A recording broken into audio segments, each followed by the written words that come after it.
And it's time for the Prove It Live podcast. You can hear us live each and every Thursday beginning at 11:30 a.m. Eastern Time on our website at proveitlive.com. You can reach the show by email at info@proveitlive.com. We like questions. We'll have some questions on this show. Today's show, Season 2, Episode 7, Why Results Don't Matter. Big question marks after that. Are you ready? Because here we go live. It's Prove It Live. Take it away, Mike. Hello, everybody. Welcome to Prove It Live. I'm Mike Frary of the Farm Baseball Performance Institute, along with my co-host here, Kevin McGovern of Perfect Motion, PT, and, of course, our fabulous producer, Ryan Gagne, Fructis. So, Kevin, before we get into our topic of why results don't matter, and I know it's a little bit of a play on words, but I think we kind of have to touch on the fact that this week, since our last broadcast here, we had the Hall of Fame voting, and for the first time since 2013, we have no inductees. And I think that's interesting because it touches on a topic that we talk about a lot, just kind of on our own inner circle between the staff at the farm. And Kevin, you and I talked about it. And it's a touchy subject, but we know there's lots of players out there who, in my opinion, should be in already, but they're out for whatever reasons. I think it's interesting that, and by the way, Curt Schilling was the closest at 71% of the vote. And, I think it's pretty clear that the reason he wasn't voted is because writers just don't like him. So speaking of which, I mean, what's the deal? Why are writers still voting in Hall of Fame? Like, seriously, I mean, this isn't 1950s. I mean, you got all of your sports information from those guys back then, right? I mean, they were really, not that they're not plugged in now, but they were really, really plugged in. And they were, and I hate to say it, but I just feel like the integrity of the journalists was at a higher level back then. But what do you guys think about that? What's up with the writers voting in Hall of Fame baseball players? Well, I mean, I guess we're into the whole, which is everything across media, the whole cancel culture. Now, as a Yankee fan, would I love to have canceled Curt Schilling because the Yankees would have a lot more rings, right? Of course. At least two more, right? But again, like we talked about last week, I don't think anyone in Major League Baseball pitching now is going to, maybe Kershaw might be close, is going to reach the numbers of Curt Schilling. Just with wins and just it's, and like I spoke to you off the air, you're either a Hall of Famer or you're not. Okay. Right. So because of COVID, right? Jeter and Larry Walker, there was no ceremony last year, right? So I don't care what fan of what Derek Jeter is a baseball Hall of Famer, right? There's no doubt that Derek Jeter is a Hall of Famer. But Larry Walker, I think, got 10% of the vote one time. So is Larry Walker a Hall of Famer? I mean, maybe, but I mean, it's like, yeah, they're voting. Well, this year he got 71%. Like I remember, like Mike Mussina, like, well, this year he got 68. Next year he should get 81. Well, either right. Mike Mussina is a Hall of Famer or he's not. That's it. Yeah. Right? That's another thing that irritates. Now, first off, going back to Schilling for a minute. I mean, he had over 3,000 strikeouts. That was like it puts him in the top 20. I think he's 15th, if I remember correctly. That was one of the surefire ways to get into the Hall of Fame, right? I mean, he had over 200 wins, which is sort of the new 300. I mean, his numbers, and in my opinion, and this is, I grew up a Red Sox fan, but he's at least arguably the best Game 7 or season on the line pitcher in the history of the game, right? And yeah, you could make some arguments. I think, you brought up Pettit, but you can at least make the argument. He's in the top 3, put it that way. Right. With no doubt. Yeah. And so, the whole, first year of eligibility, you First get 10% and then 20%. Yeah. Well, the other thing too, and no offense to you as a Yankee fan, no offense to Mariano, the guy was an amazing closer, but the fact that a closer was the first guy to ever have a unanimous first bat, that doesn't, like, over, guys like, Ted Williams, Sure. Babe Ruth. Sure. I mean, it's Mickey Mantle. I mean, Sure. come on.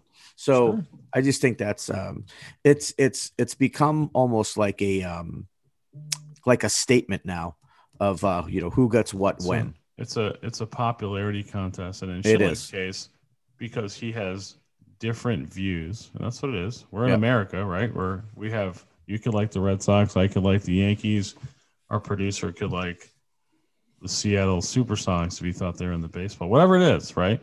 We're supposed to like, okay, I disagree with your opinion, all right, but what does his opinion have to do with what he did On the field. in 2000 and in 2000 against the Yankees, right? Or 2001, whatever, like what he did with his, in his Red Sox career. Like, I don't care what, I mean, he hasn't harmed anybody, right? There's no No. one dead, right? He's never been arrested.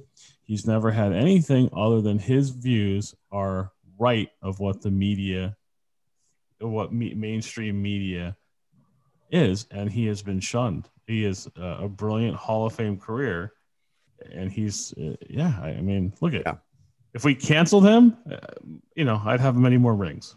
But he is a great pitcher and deserves to be in the Hall of Fame. He's a Hall of Famer. 100%. And I agree. I think we got to remove all of this stuff from the outside noise from look, I mean, in the Hall of Fame, you said, he never hurt anybody. And as far as I know, he hasn't. But I know there are people in the Hall of Fame who have. Absolutely. And they haven't wife been removed from the Hall of beaters, Fame. child, absolutely. Murderers. Yeah, I mean, sure. Absolutely. So You can argue Babe Ruth was an alcoholic. Yep. You can argue Mickey Mantle was certainly an alcoholic. There's no doubt he was an Ty alcoholic. Cobb, not a good guy. Right. Not at all. Not a good guy. Not a good man. So so I mean, it's just, I think we could do a whole show on this. And I think, Kevin, we probably should, right? We probably should do it in the near future about the next topic, which is the guys who are still out, like Roger Clemens and Barry Bonds and Mark McGwire and Sammy Sosa. And we all know why those guys aren't in the Hall of Fame. Which, by the way, there's another one that we had mentioned that's not in the same category for a different reason, but Pete Rose, right? Most of all time. It's just, instead of bouncing around, because we could talk about this, I guess we could do a whole show on it, but to touch on really quickly, the idea of the steroid era, in my personal opinion, they should all be in. Everybody knows what that era was. I mean, we have video now. This isn't the 1930s where you couldn't find game film. You go and look online, like watch. I challenge anyone to go and watch on YouTube the 1999 All-Star Game. It's the one at Fenway Park, and Pedro Martinez pitched amazingly in that game. I think he struck out 5 of the 6 guys that he faced. And when they all walk to the plate, they look like bodybuilders. Like, they're massive. And by the way, real quickly, I'll never forget this. It was either ESPN the magazine or Sports Illustrated back in 1988 or 99, right after McGwire broke the record. Might have been on his way, so say it's 1998. And that era, okay? We had Nomar, right? Is that what you're going to say? No. We did have Nomar, but there was an article about him, about McGwire, and in the article they mentioned that he had 17.5-inch forearms. Mm-hmm. Forearms. Mm-hmm. And nobody went like, hold on, time. What? Like, I'm a bigger person. That's my neck. My neck is 17 inches. If you have 17-inch forearms, you're probably taking something. And I'm sure it was just androstenedione was what he alleged. But I mean, well, it's, and we talked off air, obviously, I guess there's a rule against steroids for sure.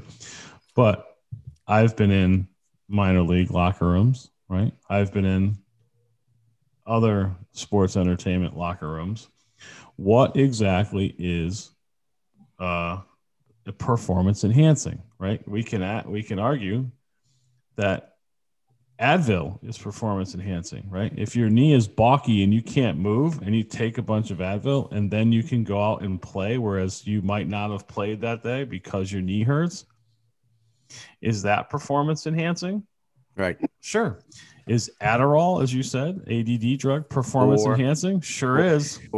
For sure it is. So, and by the way, there's generational things too, right? I mean, like, what would have, and I always go back to my guy, Ted Williams. What would Ted Williams have done if you were to be able to go and watch video of every at bat immediately after his last at bat, watch video of his pitchers? Yeah. So there's it, right? But at the end of the day, they were doing stuff back then too, right? They were doing the greenies, right? They were using speed. So So I'll just ask this question to both you baseball guys. If you're teaching someone to hit and you pop something up on YouTube, who are you popping up? What's the guy right now? First guy you're popping up. I would hope it's Barry Bonds, right? I mean, to me, is that swing like the? I mean, it's there. You got a lot of guys now that just have great swings in the majors. I mean, it's become such a mechanically driven. So, Michael Brantley, there's a guy, the Astros. Right. I use him a lot, like beautiful swing. But yeah, I mean, you can't look at those. You mentioned it. Barry Bonds is a Hall of Famer probably before he even gets to San Francisco, right? I mean, sure. Clemens is a Hall of Famer before he goes to Toronto. Yeah, absolutely. Absolutely. You know what I mean? So look at, like I said, we could do a whole show on it, and we probably should do that in the near future because I'm like, my brain's like going 100 miles a minute. I want to say about it. We'll tape one and we'll put it up. That's what we'll do. That's a good idea.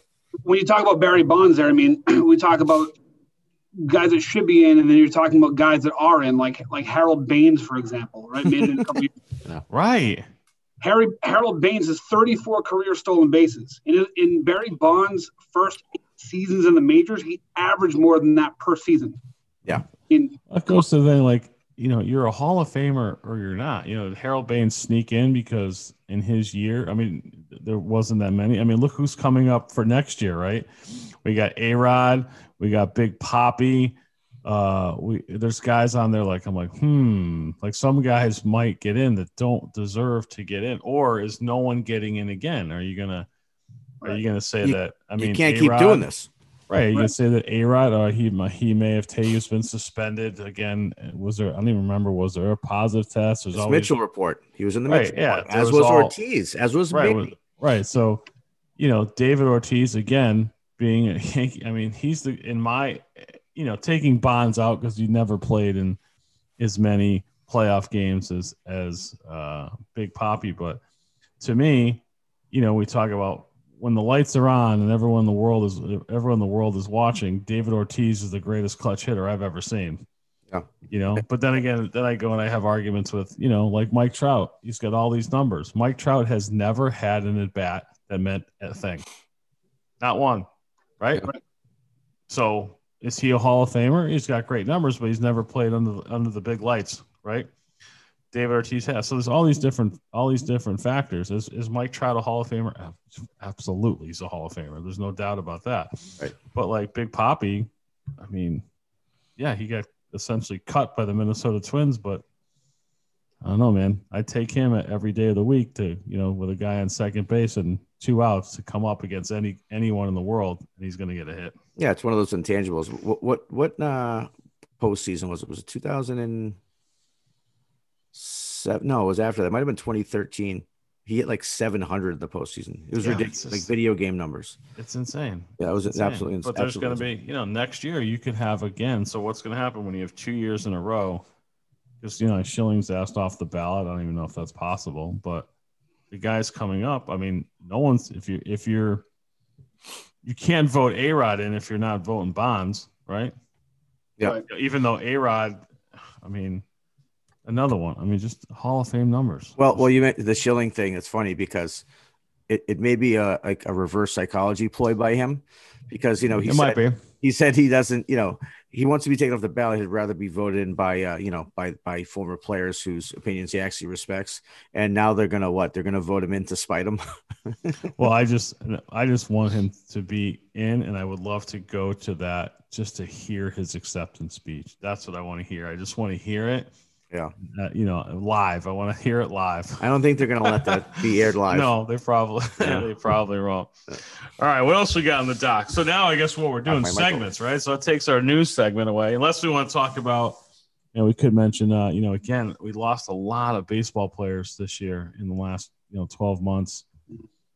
Tom Seaver, Don Sutton. We just lost Hammer and Hank. There's been a lot of deaths this year that really have gone. Lasorda. That really have gone under the rug because of what's going on in the COVID and the political landscape. But yeah, I mean, Tommy Lasorda, what an ambassador of baseball, and Hank Aaron, and it's just Don Sutton never having missed a start, I believe. Like, just incredible stuff that we'll never see again. See again. No, agreed. Oh, yep, a lot of guys. All right, so topic of the week, right? So why results don't matter. And this is Kevin. You're going to kick this one off. So, I know you came up with the topic. With the title. Okay. Why results don't matter. I know it's a little bit of a play on words, but why don't you take it away? Explain what we mean. Why don't results matter? Sure. So I'll give two examples. One quick one from this week in my clinic. I had a woman come in who's had a 4-year history of shoulder pain, yada, yada, yada. First question, have you done anything about it? Her answer, yes. I have a massage therapist. I have a chiropractor. I have a trainer. And I had a physical therapist, but she just moved out of the area. So, of course, you're telling me this. And I look at her and I say, oh, she said, and they're awesome. They are so good. They are wonderful. They're incredible. And of course I say, but you're not better. That answer to that response after that didn't go so well that I said that, but she's not better, So then, of course, you guys probably heard me when I do talks, I talk about like baseball and training and all the stuff that we didn't have growing up. I just look at outfielders and we talk about the, Hall of Fame era, but just the era where we all grew up, the Dave Winfields, the Jim Rice, the Dwight Evans, the Dave Parkers, all these guys that had cannons for arms, the Bo Jacksons, right? And now with all this training, AAU, where everybody has all their own personal strength coach, the results are worse. No one can reach home plate. If you do, it's like, hey, well, he's got an arm. Just look at the arms today. We have probably Mookie Betts, who's tiny, but then everybody else, Stanton, Judge, who can throw the ball to home plate, are 6'7", and he should be able to do that. But then again, if Judge and Stanton threw the ball to home plate, there's a very good chance that they would be injured doing that and be out for 6 weeks. So that's what I talk about. But people, where the question comes from, people praise, oh my God, he goes and sees such and such, or they see such and such. And then I look at the results. Well, he's injured, or he got worse, or he's out of baseball. I think I was responsible for getting some person to take down their testimonial page with the social media barrage of someone who does a lot of band work, because every person they had on their testimonial page was injured and out of baseball. And now that's no longer on their website. So that's where the question comes from. What do you guys think? So, well, I want to kind of ask you. So why is this? Is this because, I remember when, you and I started talking professionally, because we knew each other personally before that.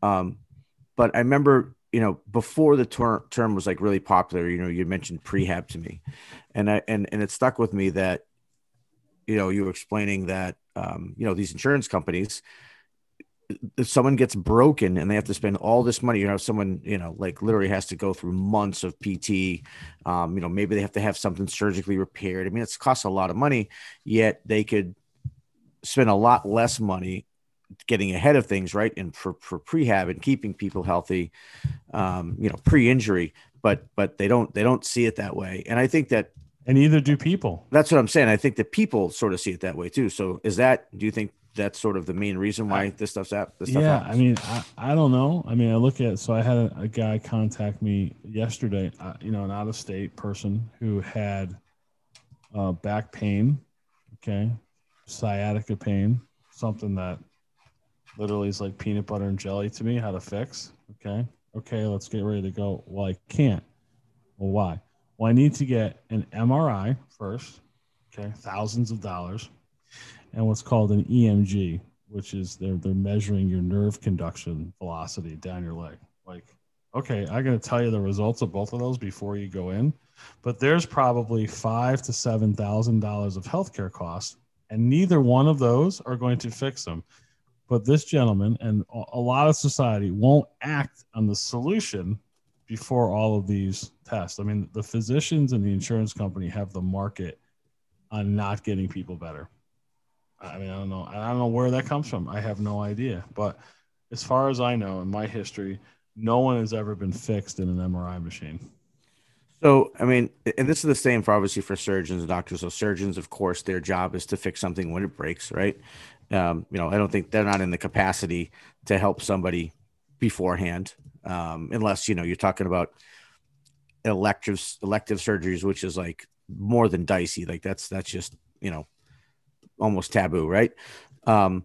So, and I think another thing when just in the world of medicine that I see just as like as a regular person is that, the doctors are just overloaded. Like their caseloads are huge. Right. I mean, Huge. so, and you only get to spend 15 minutes with every appointment for 15 minutes, and it's just jam packed throughout the day. So they're in, they see what's wrong with you. I don't think they have the time to address what could potentially be wrong with you down the road. They medicate you, whatever, and you're on your way.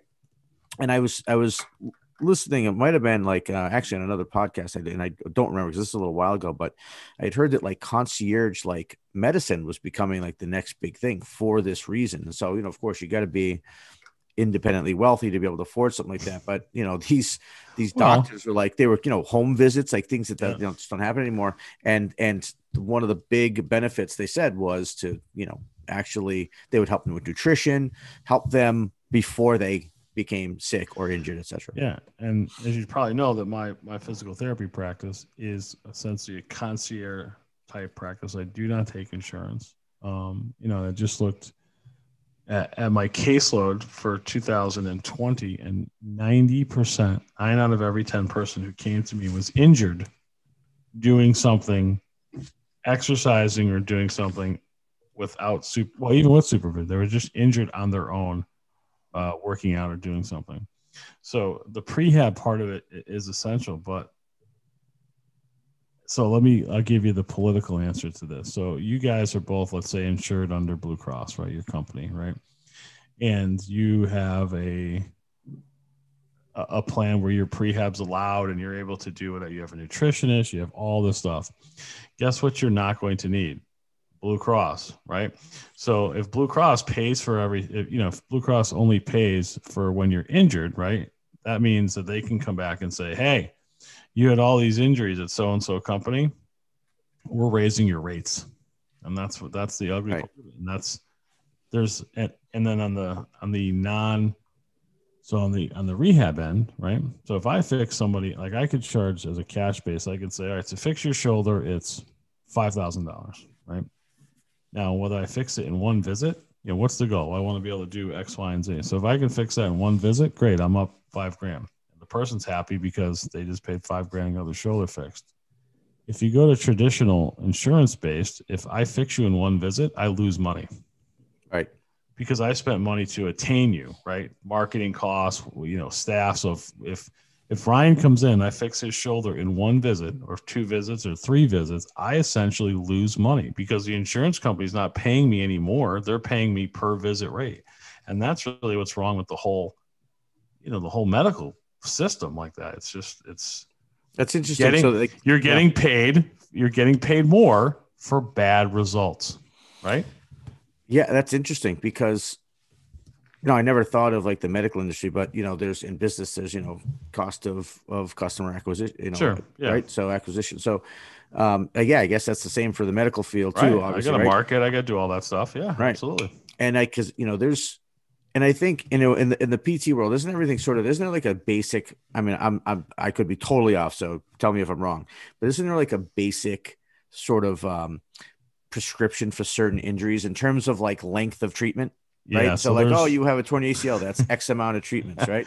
Right. So our association, which by the way is the weakest on the planet, we're always caving into doctors, and I think we're on the totem pole of care.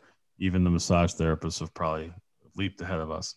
So there's a range, and the insurance company has a range. So let's say you come in with an ACL, that may be up to, we've got a minimum range and then we've got a maximum range, and in that range, but it's such a huge range, but it's based on nothing, right? Because it's not based on the functionality of the person at all, right? Because that's something that they don't test for. I mean, I always say that if everybody had basic in case crap or in case beep shit happens, right? That insurance, right? You have to go to a hospital. You get run over by a car, and then everything else was ancillary, meaning that you had a bank of cash that you could pay, right? Chiropractor, physical therapists, nutritionists. The world would be so much healthier because the 3 of us, we'd have a nutritionist, right? we'd have a trainer, a therapist, or whatever, and we wouldn't be hurt, and we wouldn't need the insurance company, right? And we'd be a lot healthier. And if you think of it that way, that's how you fix healthcare. And oh, by the way, the best of the best providers who actually get results would be around, because if you're spending your money out of your pocket, essentially, even though it might come out of your check or whatever, you're gonna pay the best of the best, because right now it's across the board. Everybody gets the same amount of money. Now, what you don't know is hospitals probably get 3 times as much money for the same service, but that's a whole other show. All right. But any outpatient provider gets the same amount of money, maybe a little differing on where you're living, the geography, but pretty much if I fix you in 2 visits, I get the same amount of money as the guy down the street who fixed you in 30. Meaning the same amount of money. Like, I actually lost money because he actually made more money. If he got $100 a visit, then I got $100 a visit. I got $200 and he got $3,000. Right. So that's interesting too. So obviously the insurance companies play a big role. One of the things that I wanted to ask you about too was things like, just for lack of another term, CrossFit, right? Because CrossFit's not the only. There's been a lot of like sort of rip off sort of programs or companies like CrossFit. CrossFit was became a really big thing, right? Sure. The workouts of the day, whatever. And I think that sort of training and mentality sort of kind of trickled into the baseball world, at least probably softball too, but at least on the baseball side, we've seen a lot of that. And, I just read an article the other day about like the injury rate of like CrossFit. It's insane. Crazy. It's crazy. Keep them going. Keep them going. Right now, my caseload, I've got 3. Wow. 3 CrossFitters. Yep. Yeah. Yeah. And so I haven't done CrossFit. I've seen it. I've seen it from afar. I know people who do it. I know people who've done it and quit. I know people who currently do it. Well, shouldn't every woman on the ESPN CrossFit Games? This is proper posture, right? Because go look at them. They all look like this. Yeah. I never quite got it. I mean, what was interesting? It reminds me of the movie Fight Club. Yes. Right. It's like, cause you took a lot of like the people I know, like 2 are doctors. One is I don't know what he does. He's in banking, right? But he's wealthy, makes a lot of money. And it's almost like it's got a boxing gym feel to it inside those places, and a competitive feel. Right. It's grungy, it's competitive, and so they love it. They eat it up. But at the same time, they're always, and some of them wear it like a badge, like, proud that they got hurt at the cross for doing CrossFit. It's bizarre. Well, I always say that's, listen, your body's always going to do what you tell it to do, no matter if that's good or bad, right? And I look at it from prehab, rehab, result. Every person is different. All of us right here are different, right? We move different. Number one, we're all of different sizes, right? Okay. I'm the tallest of the 3 of us, right? We have tall, wide, short, and we all move differently. And to take one thing and throw it and say, you've got to do this without making sure that it's specific. I'm not just talking about the exercise. It has to be specific for the body, that it has a purpose. All exercises should have a purpose, and that purpose should have a result. I just don't see that. Because if we did see that, there would be less injuries, but now there's more. And especially the catastrophic ones, especially talking about baseball and youth. I mean, you say catastrophic. Like the blowouts, you mean, right? The blowouts, the elbows, the knees, the ACL. I mean, women, softball. I mean, the ACL, it's just insane. And that should all be going down. It's going up. Now, are they playing more games? There's more opportunity? Yeah, but that shouldn't matter. That shouldn't matter. Yeah. Yeah, at the very least, you see a flat line with the increase of all those things, right? Exactly. At a minimum. Exactly. So the results are worse. Very cool. All right. I know, let's see, we're looking at time here. So I know we could talk more about this, of course, too. And that's sort of something I think we touch on every time we're in here, because at the end of the day, that's, sort of the nuclei of to what we're about here, and staying healthy. Can you prove it? And can you prove it live? Probably not. Speaking of, thank you very much. Because we want to start asking, we're asking people to, if they have any questions or any topics that they, want to hear us specifically talk about. We got a question? We have actually 2 questions. So Whoa. Yeah. So one of them is from Jason from last week that we didn't really get to properly answer in time. We were kind of way over our time. So, and that question was, all right, we hear what you're saying about, there's a lot of bad stuff out there. And there's a right way to do things and a wrong way to do things. So how do we know the difference, and how do we know, like, who do we go to, and there's no easy way to answer that, and what I did mention in the last broadcast was that, talk to these people before you sign your son or daughter up, or if you're an older player, do it yourself. Interview with the people who will be training you, who will be coaching you. There's a lot of options out there, believe me, I'm in this, industry, so to speak, and there's a lot of us. So, I think the best way, if you're looking for a program, let's say if you're looking for a baseball or softball program, I think the best thing to do is find out what their history is, what their track record is. And I know I mentioned it before in one of the earlier podcasts, but, and this is when I was working in another facility before I had my own, and I was a manager there. There's the GM, and I used to answer the calls, and people would call up looking for lessons all the time. And, no one in particular, they didn't, maybe have an instructor yet. So they would call just looking to get in, looking to have lessons with their kid. And so I'd put them with, the available instructor at the time. And one of the questions I would almost always ask is, can you tell me where he played or she played?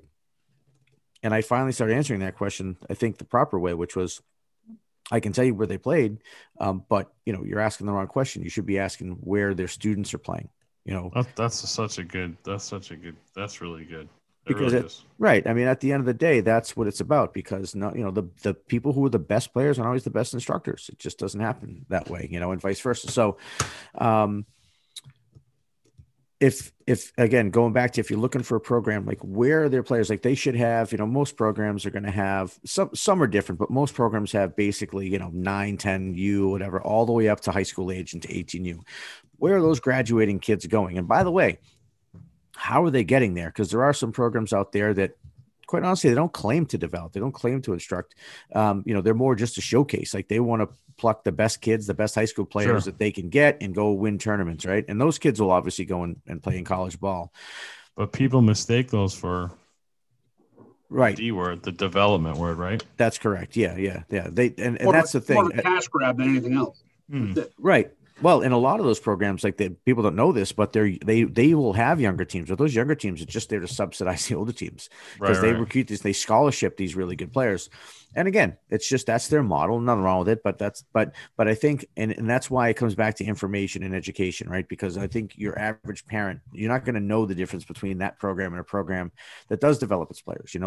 Our model is different, and it's not even about right or wrong. It's about what I wanted to do with our program, and what I saw that was, at least at the time, a severe lack. There was a very, very wide, there's a gaping hole in the development of baseball. And so what we do instead is we take kids when they're, they're not going to be very good at 11 and 12, right? We talked about that. So, we try to take 11, 12-year-olds, and we try to develop those kids over the course of several years. And so by the time that they get to 15, 16, and they do start showcasing themselves in front of college coaches, that they're ready, that they are actually recruitable. They can play at the next level. And so I think, the best way to answer that is to know the history of the program that you're looking into, know what, know their philosophies on strength training, and know their philosophies on, and by the way, and I hate the word philosophy, I'm using it for a lack of a better term, because for certain things in this sport, there shouldn't be a philosophy. It shouldn't be, there's nothing philosophical about it. It's more about movement and human movement and moving properly. But anyway, but seeing where those players that were in the program, where they ended up. And I think that's the best way to sort of answer that, unless you have anything to add. No, I think that's a fantastic philosophy. So let's ask our producer, what's the cost of these, elite things that they do, what's it called? The perfect game and all the showcases. What are the costs of those? Those can, I mean, they range in price depending on, and that's a super subjective question because a lot of it's geographical, Okay. right? Stuff up here in the Northeast is going to cost more, oftentimes than stuff down in Georgia, or Southeast, where that stuff's kind of a dime a dozen, right? Gotcha. But it can be very subjective, but it can perfect, range, on the low end $1,000 up to $5,000-6,000. Yeah, well, a perfect game, individual showcase is going to run you about $900. What does that get you? That's a good question. So it's usually a day of individual, metrics. So, they'll have, outfielders with the outfielders, infielders with the infielders, and infielders will measure, velocity across the diamond. So throws to first, outfield velocity, throws to home. They'll get you, get your swing, get your exit velocity. Sometimes they'll have video. I think PBR does video. I think Perfect Game is extra. I'm not 100% sure on that, but I believe that's how they do it. Okay. And that's day one. And then day two, and sometimes day three, depending on the showcase, will be games. So they'll branch out everyone off into different teams, and then they'll play each other. And they'll typically be college recruiters there. There'll be college coaches there. How many and where they're from, again, depends on the geography. Gotcha. But they're not cheap. They're not cheap at all. I mean, and again, it's like they're not there to get you better. They're there to get you exposed. And so that's really important to understand, because you need to be ready when you get there. You can't just show up. And I've seen this. I've seen kids, who go there and, they hadn't swung a bat in 2 months. Like, you can't do that. You have to be ready for these. What happens if you have an off day? What happens with that? Sign up again. Yeah. So if you're bad that day, that was that was it, right? Wow. That's it. And I've seen that. And by the way, and also there's also the, sometimes there's misreads on radar. We had a player, actually he's one of our coaches now, for the Minutemen. He did a showcase a couple of years ago. It was a Perfect Game, and it was in Massachusetts. Mm-hmm. And they measured his arm velocity across the diamond at 75 or 76. I forget what it was, but I happened to be there. So I had so many kids at that particular showcase, and I lived nearby. So I went to hang out, and, his mother had come up to me and said, they measured him at so-and-so at 75 miles an hour across the diamond. I was like, he hasn't thrown 75 since he was in 6th grade. I was going to say that I might be able to throw 70. Right. All right. I backed it up. Maybe so. All right. Maybe 57. Yeah. So, so his mom, thankfully he has a mom that's not just going to be okay with that, especially when she's paying that kind of money. So sure. She went and talked to somebody, and it took a little bit, but they let him do it again. Of course, and there he was 88. That's big a big difference. That's right. a pretty big difference. Right. Yeah, exactly. And so, being prepared, and also these bigger showcases, when that there's going to be a ton of college coaches there, and that it actually has a big impact, you don't want that to be your first showcase. Go to some smaller showcase to kind of get the feel for how they, the organization of it. There's a lot of waiting around in these things, so you got to be kind of used to that. Being able to hit in front of people, get the jitters out. Really, that's right. That's right. It's like a dress rehearsal, basically. Exactly. Now, when you guys do, I mean, you've got if a college coach, or I know you've got some pro talent there. I mean, you guys have you keep records. You've got a body of work, right? It's not just here's your one test, you passed or failed. I mean, wouldn't teams and coaches want to, we talk about development, actually want to see a progression of results, right? When we talk, yes. Here's where little Johnny was at 16. Here's little Johnny was at 17. And here's little Johnny is at 18. Because my guess is with everything with these bean counters, with this algorithm, if you have that data, that historical data, could you not then project it? Well, here's what he's going to be at 22. Right? I mean, absolutely. Yep. But if you only have one picture, how do you, what you don't have any, right? I would think, if you're doing these algorithms, you don't have any data to project what they're going to be because you only have 1 point, right? Yeah, no, that's a great point. I mean, you should absolutely see, a player that, Johnny, as you described him, Johnny, you should see progress from 16 to 17, 18. You should also see progress. You say, here's what Johnny was in the fall, and here's where Johnny is in the spring. Another point. I mean, right? To me, the more data points you have of results, that could give a team, a college, a bean counter more data points to fill in a projection, right? Well, and the metrics are going to tell you a lot more, right? Those data points will tell you a lot more than, say, a kid's high school batting average. Right. Because, there's, let's be honest, there's not a lot of really competitive high school baseball leagues. There's some, sure. Right. And, like the independent school, like the ISL is going to be a lot more competitive than, the league where, Matt High School is in. Right? There'll come a point when kids won't even play high school, right? Because it really doesn't mean anything. They'll play right? I mean, the way I see things trending. Going, right? It's trending. Look, it's happening in other sports. First of all, it's like in the East Coast. I mean, you could play a game in April. It could be 7 degrees, right? That's right. That's right. Well, also in addition to that, it's just, there's so much politics involved. Like the coaching in high school is just changed of how they're selecting coaches. And, right now they really want teachers. They want people who are teachers at the school to be coaches. And that's happening sort of everywhere outside of the independent and the private schools. And, but yeah, no, that's look at this is going back to, I think 5 years ago. Another one of our coaches, when he was playing with us, I remember we were talking about, there was a hockey game, that was for his high school. And it was a big game. It was the playoffs. It was like a semis to get to the state finals. And I, was talking about his team. Are they good? And he said, yeah. He says, but the 2 best hockey players in the school, he goes, the 2 best hockey players aren't playing. Don't play. And they were the 2 best in the school that they don't play for the high school because their club teams won't allow it. And that also holds true for soccer and in some states basketball. And I think that baseball is trending a little bit that way too.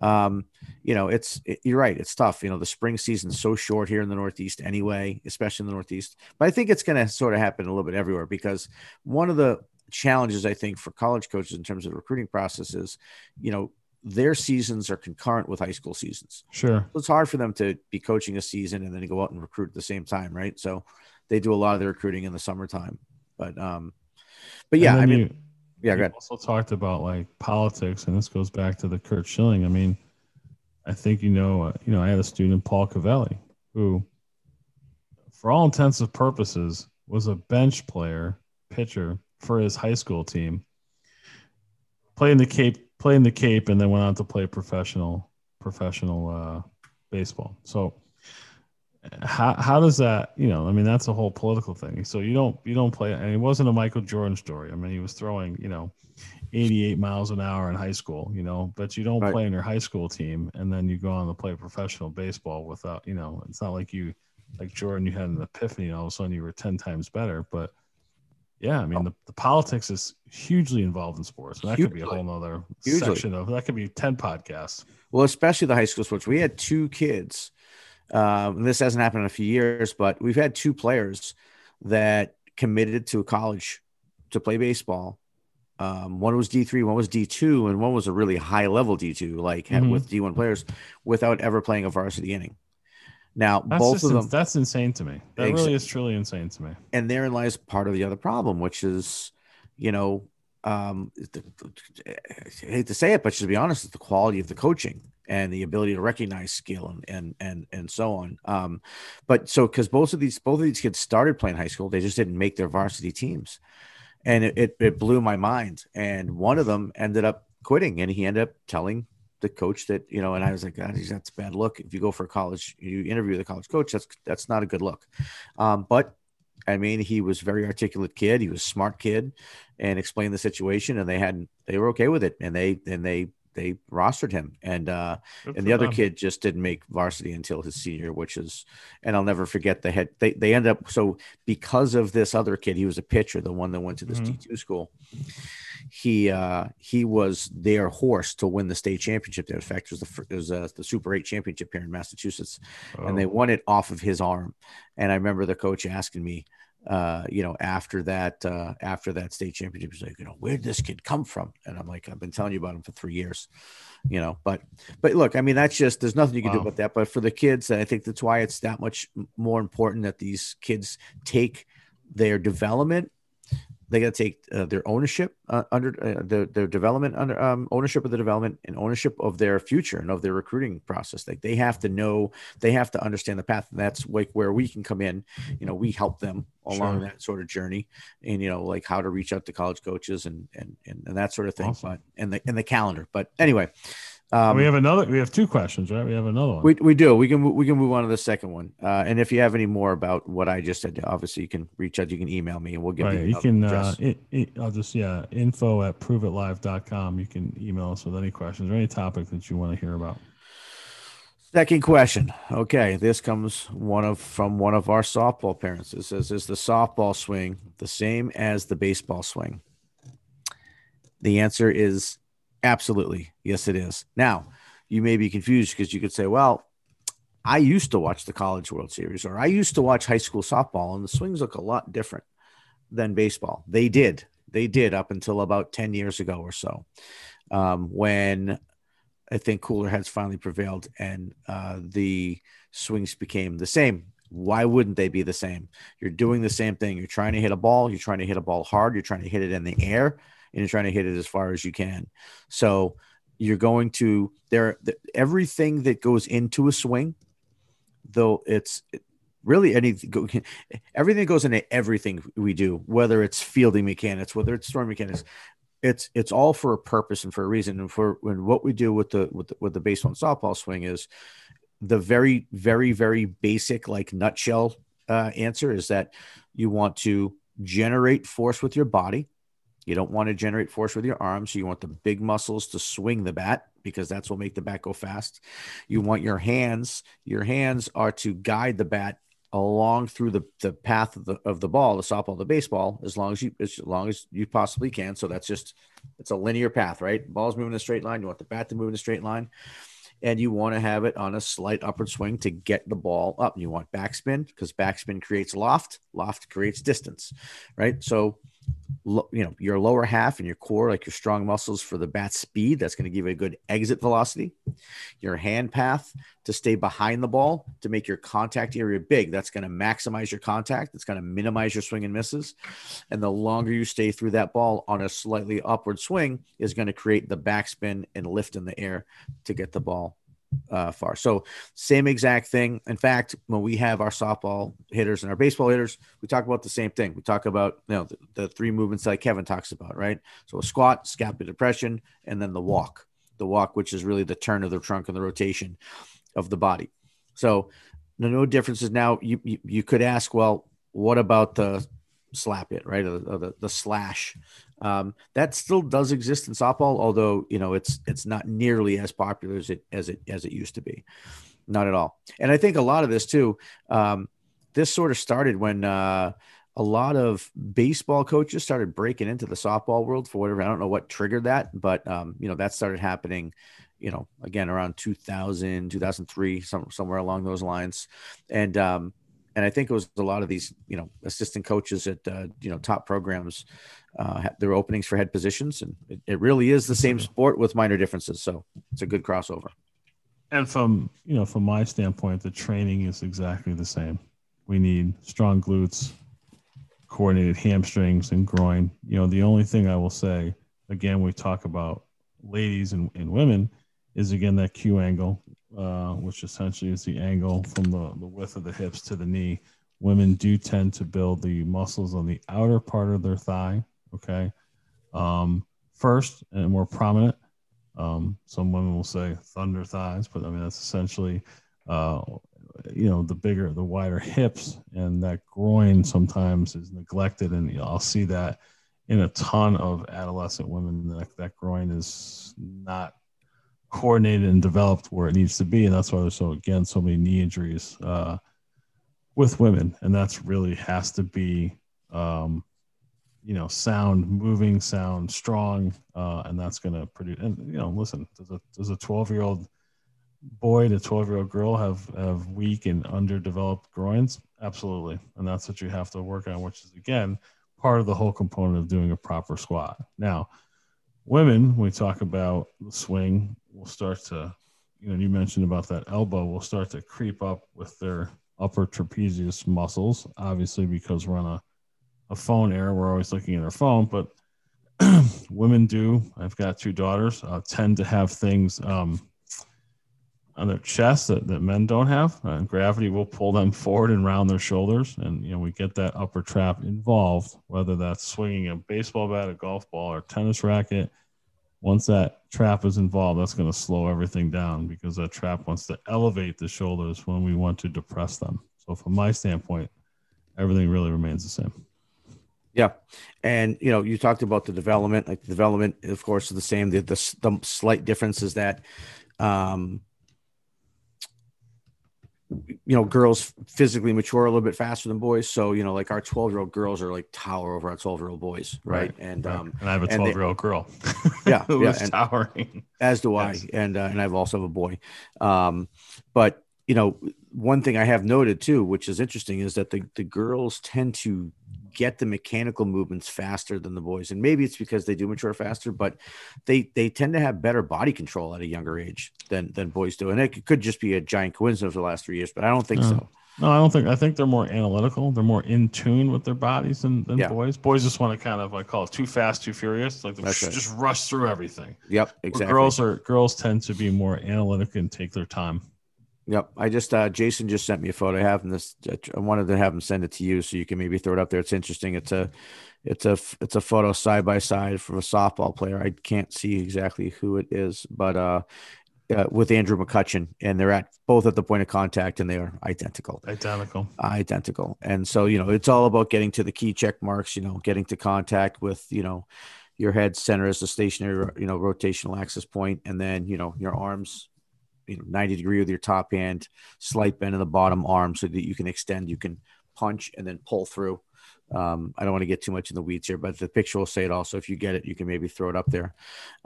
So yeah, no, it's all the same movements, and when done properly, pretty much the same results. And if I love watching the NCAA Division I softball World Series. It's just a faster game. Absolutely. I don't know if you know this, but it was interesting. And I only know this because, one of the other things that we do that we'll talk about at some point too, at our facility in our program is we include like the mental game, and being mentally strong and remaining confident and shedding failure and et cetera. Right. So one of the things that I learned about was the average time between pitches in the big leagues. And this is going back 3 years, so it may have changed, but it was like 15 seconds, give or take. Right. Mm-hmm. In the World Series, that doubled. And it was because, I'm guessing, right, you would stand to reason that's because every pitch meant so much more. Right. It was really that sort of mental preparation. That said, you watch the Division I World Series in college softball, it's just so much faster. They get it. They get the sign. They let it go. Yeah. I mean, and it's exciting, and no lead is safe in NCAA Division I softball either. I've seen it was really fun to watch. A lot of leads disappear really quickly in the last one, which was of course 2019 that I saw. But yeah, same exact swings. So that's one more thing to be aware of as a parent too. If you're joining a program or looking for a program, is ask. And I always say this, and some people don't mean it literally, but I always say, and there's the picture, right? I've got it up there, right? There's Andrew McCutchen and Jason. That's unbelievable. That's identical. Look at that. Beautiful. Yep. Beautiful. It's good stuff. Thanks to Jason. Yes. Thank you, Jason. Jason throwing his hat in the ring for producer role. Yeah, well, I think there's got to be a competition now. I haven't heard much from our producer today. I'm not really sure what he's doing. He's selling Girl Scout cookies. He's keeping us show so far. I haven't had to chime in and correct you guys. Well, those are great questions, Mike. And do we have time for our not so live? What do we call it? I think Ryan's got a name for this. What did he say? I want to call it the ding dong of the week, but that's not. Why would you do that? Why would you do that? Yeah. So we came across someone on social media of why would you do that? And I'll let you guys talk. I mean, I saw a medicine ball throwing by. Yeah. So this is sort of this is why we're doing this podcast, right? So there's lots of stuff that you're going to see on social media. Social media has become a training tool. All right. Now, look, I can only speak for us. We train our athletes 3 days a week. They're in there for 2 hours a day, 3 days a week. And several of them, especially once they get to high school, they're all in there at least an extra day, sometimes 2 weeks.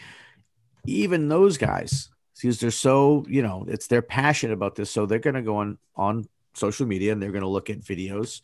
Mm-hmm. And so even they're using it. Everybody uses this. It's become sort of a training tool to see, what drills can I do? Or, what are these guys doing? What's Mike Trout doing in terms of his training? Maybe I can pick up some things from him, etc. Well, not everyone out there is Mike Trout, of course. There's lots of people, as we've talked about, that just the intentions are great. And I think they're sharing it because they want to share it, but it's not, not ideal. And as Ryan said, why would you do that? And so there's been a couple of videos in the last week of a guy who's, I don't know if he's prominent already, but he's very prominent on social media. He pretty much posts everything. He records guy records every lesson he does, like every one that he does, and all the drills that they do.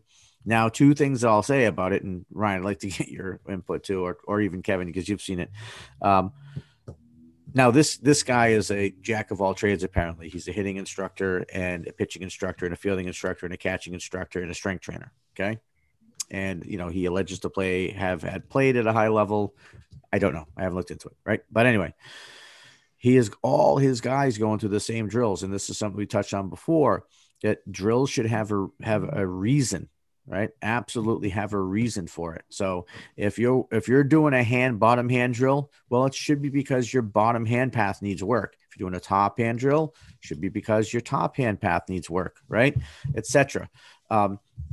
Just doing drills just to do them is not going to make people better. It's just not. And that's been proven. So, you may be good. You may get really good at that drill, right? But drills should be used as an idea of what you're trying to explain to a student, to a player, right? When you're telling a hitter, for instance, as an example, to pull their bottom hand through with their palm down and to not swing it from their shoulder, you may want to isolate that arm. You might want to say, hey, look, let's turn you to the position of contact with your hips. Now just hold this mini bat with your bottom hand, keep your elbow, and let's pull from the elbow and keep it straight, as an example, right? So they're really learning to what you're asking them to do with their hand during their swing. Doing that every single, doing something like that every single, lesson or practice is not necessarily going to help you unless that's an area that you really need work. So that's one thing that we see with these videos. And the other thing that was caught my eye this week and Brian's eye was some of the strength training moves that this I had his players doing. Now, Kevin, you use medicine balls in a lot in training, right? A good amount. Absolutely. Yep. Yeah. Medicine balls are great. Right. And I used to love them for rotational drills, not even a strength trainer, but to get our guys what rotating from the midsection and the legs look like. Correct. If you rotate and you let a med ball go, there should be really no rotation to that ball. It'll almost come out like a knuckleball if you really rotate and just kind of let it fall out of your hands. Right. That would be correct. Right. And if you torque it with your run, you push it and throw it, it's going to spin. Right. So we used to use it. In fact, we still use it from time to time for that reason, to really teach, someone how to rotate from the lower half. Well, let me just say that there was this med ball may have had a higher spin rate than a Kershaw curveball. Okay. I mean, it was like, and the posture, which is so important, right? The posture is so important, especially when you're doing strength training exercise. So this is, I don't know what weight med ball it was, but yeah, those are all same size, but different weight. I mean, different weights, right? 8 pounds, 6 pounds. It's got to be when you do something with weight, anything you do, the movement's got to come first. The precision of the movement's got to come first before we start to add resistance, time, weight, whatever it is. And what I saw there was, I saw a kid's game. I saw two kids, like what should have been like two kids throwing a ball like by themselves out in the park. Not something that should be done in front of a professional. Right. That's what I saw. And posted online for others to mimic. And that's the whole point of this whole thing, because others will see, oh, wow, we're going back to little Johnny again. look at little Johnny doing this. Let me emulate this. And like I said, I've got a kid, I've got one kid who's a soccer player. I'm like, dude, if you go online again, I'm going to smash your computer. Like, stop. Because all you're doing is hurting yourself, because they see it. They'll see, so people will like it. And then it becomes part of it's like, how the media is trying to rewrite history. Like, this is what I saw. Okay. But though it becomes, when all these people like it, it becomes fact or part of the record. But no one has the cayunes, let's be honest, to go and say, dude, that's wrong. And I think that's what this show is about. That's wrong, because you can't prove it live, and I can prove you're wrong. And that's it. That's my 2 cents on that. Comes down to the very, very old adage of you got to crawl before you can walk. Exactly. Right. So that's really like learn how to perform the movement and the motion, and then you can start working on doing it faster. You can learn, then you can start working on doing it with weights or whatever. Right. But learning how to do, learning how to crawl before you walk. The motion is everything. The posture is everything. It's so important. I think our very first episode, we talked about, I think Kevin describes it as, living in the penthouse, right? So doing all these fancy drills versus living in the basement, which is you got to start in the basement, you'll work your way up. And I use my example of swinging with the arms versus, and then having the legs come after, of that being like shooting a basketball and then jumping in the air. Well, the same goes for, right? I love that. I love that. Well, the same goes actually for what we're talking about in terms of how you develop, right? Of starting in the basement and then going up. You start to you sit your hips back, and then you start to push up through the legs, and the very last thing is letting the ball go. That's how you want to train. You want to start with the movement. You want to start with your posture, get your posture correct, get the basic movements correct, and then you can start to work up to letting that ball go, which is, start to really get into the micro mechanical stuff, like really work on, hand paths and do some funky drills. But it's the nitty gritty, the bulk, the most important stuff that you're going to learn as a hitter or pitcher or whatever is that macro mechanical, that basic movement and postural stuff. Absolutely. Yeah. All right. Well, unfortunately, or fortunately, depending on what you look at, we've flying by now. Come to the end of our podcast. We talked about a lot of stuff today. We're going to continue with our future podcast, having it segmental. We listened to some fans, and that's what they had said. Is that a word? So it worked. We'll have different topics. Segmental. I know that's a big. I can't spell it, but it's a big word.